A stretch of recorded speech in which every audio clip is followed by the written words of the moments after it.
Halo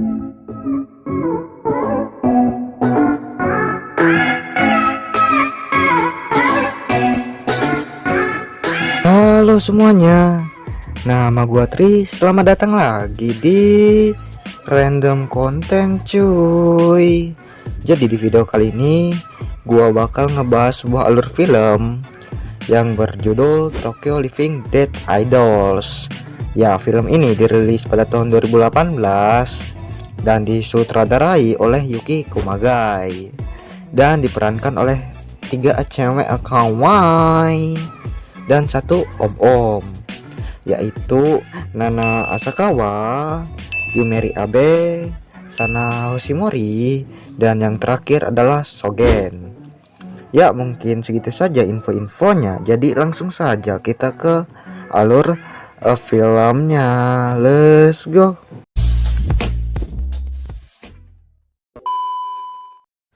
Di awal film kita diperlihatkan dengan sebuah konser yang dibintangi oleh 3 idols kawaii. Ya, di sini ada Miku sebagai penyanyi utamanya dan 2 teman kawaiinya, yaitu bernama Yuririn dan Moe. Setelah selesai konser, Miku merasa kecewa sama mereka berdua karena tarian mereka yang kurang bagus.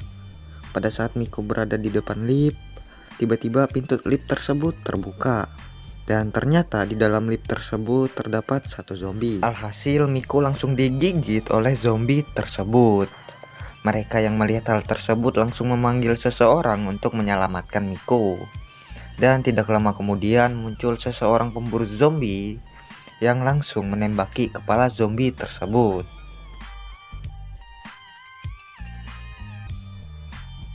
Singkat cerita, zombie tersebut pun mati, namun si Miku sudah terinfeksi oleh virus zombie. Miku pun langsung dibawa untuk dikarantina. Namun saat Miku dikarantina, ia pun melarikan diri dan berkata bahwa dirinya tidak mau mati. Scene berganti di tempat lain dengan memperlihatkan seseorang dokter bernama Dr. Kumozawa.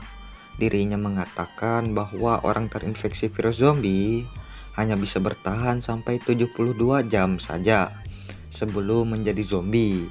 Ya, di Jepang orang yang terinfeksi virus zombie akan dikarantina selama 72 jam sebelum disuntik mati, dan oleh sebab itu Miku melarikan diri dari tempat karantina tersebut. Pada saat Miku bersembunyi, Miku melihat sebuah papan nama milik seseorang detektif yang bertugas untuk menangani semua kasus apapun. Scene pun berpindah ke si detektif tersebut yang sedang menonton berita di televisi, dan rupanya berita yang ia tonton tersebut mengenai si Miku yang sedang dicari di seluruh kota Jepang. Lalu tidak lama kemudian terdengar sebuah suara ketukan pintu. Si detektif pun membuka pintunya, ya, dan rupanya yang mengetuk pintu tersebut adalah si Miku. Lalu di sana Miku meminta bantuan ke si detektif untuk mencari vaksin zombie. Kemudian Miku juga memberikan sebuah buku yang menyebutkan bahwa vaksin zombie tersebut ada. Namun malah si detektif tidak percaya dengan buku tersebut dan ia menolak untuk membantu Miku. Si Miku pun terus memohon dan mengatakan kalau dirinya akan memberikan sejumlah uang yang besar jika si detektif berhasil membantu menemukan vaksin zombie itu. Mendengar hal itu, si detektif pun akhirnya mau dan langsung berniat pergi ke alamat yang sudah tertulis di buku itu. Dan keesokan harinya, mereka berdua pun pergi ke alamat itu untuk mencari si penerbit buku tersebut. Dan sesampainya di sana, ternyata kantor si penerbit sudah tidak ada. Kemudian terlihat seorang siswi yang berlari untuk pergi ke sekolah. Si detektif pun memberhentikannya dan bertanya tentang kantor tersebut. Siswi itu lalu mengatakan bahwa kantor tersebut sudah dihancurkan karena terjadi kebakaran minggu lalu di kantor tersebut, dan semua pegawainya juga sudah meninggal. Scene pun berganti di tempat lain ketika si detektif sedang menelpon Dan terlihat si Miko sedang duduk sendirian. Tiba-tiba dirinya dihampiri oleh satu zombie, dan untungnya si detektif melihat hal tersebut, lalu memberitahu si Miko bahwa ada satu zombie yang mendekatinya. Miko pun langsung mengambil pemukul bisbol yang berada di sampingnya, dan Miko langsung membunuh zombie tersebut. Tak lama kemudian datang dua orang polisi, dan salah satu polisi itu rupanya mengenali Miko, dan akhirnya mereka berdua dikejar oleh polisi tersebut. Dan untung saja mereka bersembunyi di sebuah plastik besar sejenis tarpal. Akhirnya mereka berdua lolos dari kejaran polisi tersebut. Lalu si detektif mendapatkan sebuah informasi mengenai alamat rumah si penerbit buku. Dan tanpa berlama-lama mereka berdua pun langsung pergi menuju alamat rumah si penerbit tersebut. Sesampainya di sana terlihat kalau si penerbit ternyata penggemar beratnya si Miko. Miko pun merasa sedih karena penggemar beratnya telah meninggal karena kebakaran yang terjadi di kantornya. Sebagai tanda terima kasih, Miko pun langsung memberikan tanda tangan di poster itu. Dan tidak lama kemudian Miko merasakan ada sesuatu di balik poster tersebut. Rupanya di balik poster tersebut ada foto seorang gadis kawaii yang diketahui bernama Alicia. Dan juga di sana ada sebuah tulisan yang mengatakan bahwa darah si Alicia dapat menyembuhkan orang yang terkena infeksi virus zombie. Akhirnya mereka berdua pun memutuskan untuk mencari Alicia, dan tidak terasa waktu berlalu begitu cepat. Karena hal itu, si Miko pun hanya memiliki waktu 20 jam lagi sebelum dirinya berubah menjadi zombie. Miko pun merasa khawatir dengan hal tersebut. Tetapi hati Miko mulai merasa tenang setelah melihat papan iklan yang menampilkan dirinya dengan timnya. Kemudian Miko ingin pergi ke suatu tempat yang dimana dirinya dulu berlatih nyanyi bersama teman-temannya di sana. Ketika Miko sedang bernyanyi, tiba-tiba muncul 3 zombie yang bersifat aneh. Penyuka gadis kawaii berdada besar. Anjing cabul anjing. Tetapi mereka berdua pun lari dan menghindari zombie-zombie cabul itu. Namun zombie yang mengejar mereka berdua sangatlah lincah. Ya gimana ya, zombinya player parkour anjing. Mereka pun sampai kewalahan dan hampir tergigit oleh para zombie-zombie itu. Kemudian mereka berdua bertemu dengan gadis kawaii cantik yang bernama Kisaragi. Kisaragi pun langsung membunuh zombie-zombie cabul itu.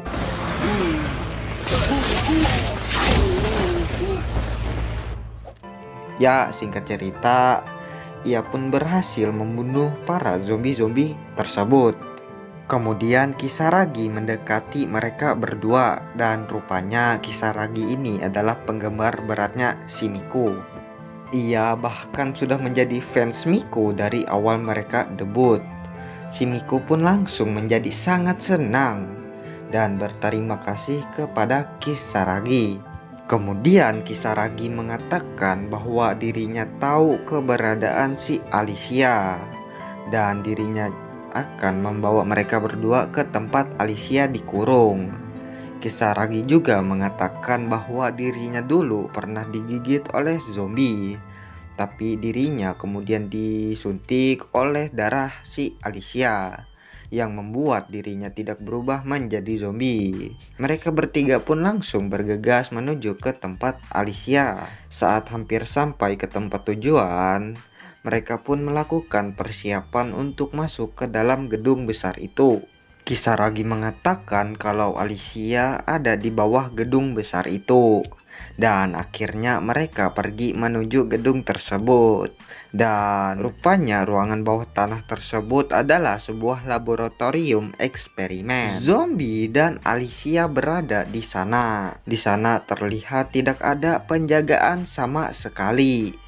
Malahan mereka menemukan adanya darah di mana-mana. Dan juga terdapat kursi roda dan baju milik Dr. Kumozawa yang berlumuran darah.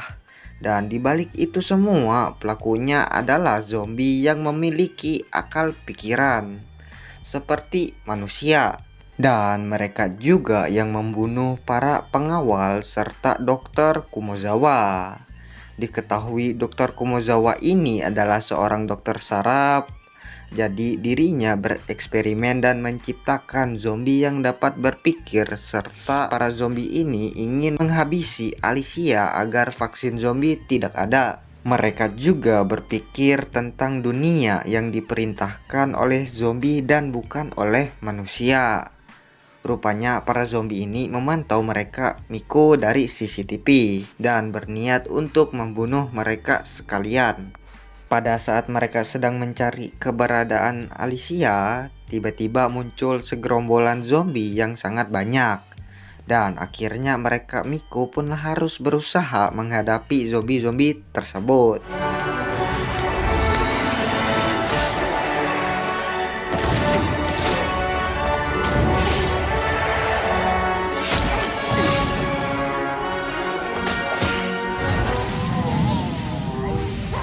Dan singkat cerita, mereka bertiga berhasil melawan zombie-zombie tersebut. Akan tetapi muncul lagi salah satu zombie yang bisa berpikir seperti manusia. Dan Kisaragi langsung berinisiatif untuk menahan zombie tersebut sendirian. Sedangkan Miku dan si detektif langsung pergi menuju ke tempat si Alicia berada. Dan di sana langsung terjadi sebuah pertarungan yang sangat sengit antara Kisaragi dan si zombie tersebut.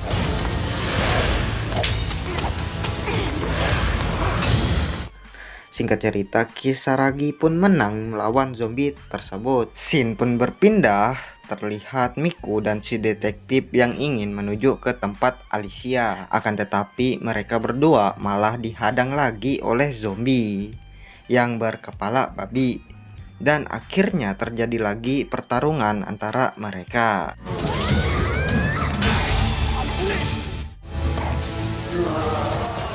Dan singkat cerita, zombie berkepala babi tersebut berhasil dikalahkan dengan cara menancapkan sebuah parang atau kayak pisau daging di kepalanya.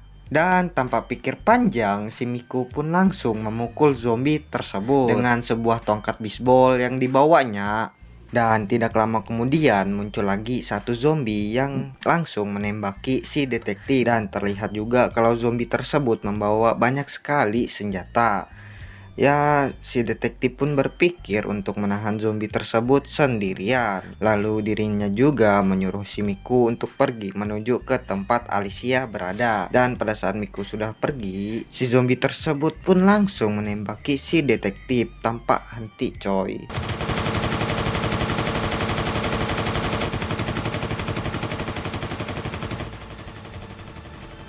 Setelah si detektif terkena tembakan yang bertubi-tubi, rupanya dirinya masih hidup. Ya, si detektif lalu mengambil bom yang berada di celana zombie tersebut. Alhasil si detektif dan si zombie tersebut mati bersamaan. Sesampainya Miko di depan pintu yang menuju ke tempat Alicia, terlihat di sana ada satu zombie yang baru saja selesai membuka kunci pintu yang di dalamnya terdapat Alicia. Dan akhirnya Miku pun berhasil masuk ke tempat Alicia. Di sana Miku melihat si Alicia yang duduk sendirian tanpa menggunakan busana apapun. Miku pun langsung menghampiri Alicia dan meminta darahnya. Lalu dirinya juga langsung menyuntikkannya ke dalam tubuhnya sendiri. Dan akhirnya dirinya merasa lega karena dirinya telah sembuh dari virus zombie tersebut. Di tempat lain terlihat Kisaragi yang kembali bangkit lalu membawa Miku dan Alicia keluar dari laboratorium itu. Tapi pada saat di luar, tiba-tiba muncul satu zombie lagi di belakang mereka, yang rupanya zombie tersebut masih hidup. Pada saat zombie tersebut ingin menembak mereka, tiba-tiba saja muncul sebuah anak panah yang mengarah tepat di kepala zombie tersebut. Dan rupanya yang menyerang zombie tersebut adalah Yuririn dan Moe. Dan akhirnya Miku bertemu lagi dengan anggota timnya. Rupanya Yuririn dan Moe mengetahui lokasinya Miku, yaitu dari sebuah foto postingan Miku bersama gedung besar tadi. Dan film pun selesai.